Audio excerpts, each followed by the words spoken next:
अस्सलामु अलैकुम रहमतुल्लाहि व बरकातुहू वस्सलातु वस्सलामु अला रसूलिल्लाह अम्मा बाद फ़ाऊज़ु बिल्लाहि मिनश शैतानिर रजीम बिस्मिल्लाहिर रहमानिर रहीम।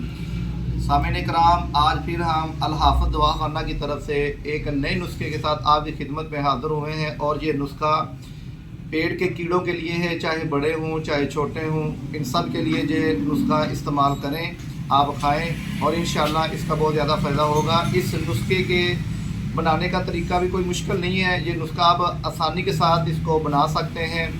ये नुस्खा आप बनाएं और इसको इस्तेमाल करेंगे। पेट के कीड़े किसी भी किस्म के पेट में कीड़े हों, और इसके अलावा जो छोटे बच्चे हैं, अक्सर औकात कोई कहते हैं कि हम बच्चे जो है वो रेत खा रहा है, कोई सीमट खा रहा है, कोई मिट्टी वगैरह खा रहा है, इनको ख़त्म करने के लिए, इनको ठीक करने के लिए बाद दफ़ा ऐसा होता है कि जो कोई बच्चे जो ज़्यादा अक्सर मिट्टी वगैरह खाते हैं उनको भूख कम लगती है, यानी इनको कह लो कि कैल्शियम की कमी भी हो जाती है।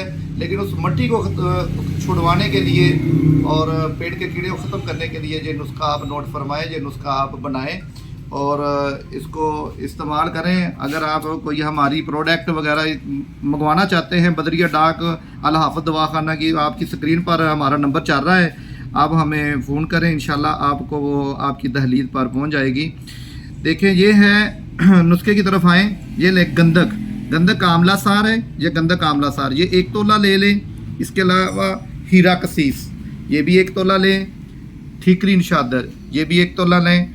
और कमेला, ये भी 1 तोला लें। इन सब चीज़ों को आपस में ग्राइंड करें और सुबह शाम मट्टी छोड़, कोई भी मट्टी छोड़ शरबत है, 1 चम्मच उसकी लें और इसको तकरीबन 1 चुटकी उसके अंदर हल करके आप उसको खिला सकते हैं। तब तक के लिए इजाज़त दीजिएगा। इंशाल्लाह अगली वीडियो के साथ जल्दी हाजिर होंगे। अल्लाह हाफिज़।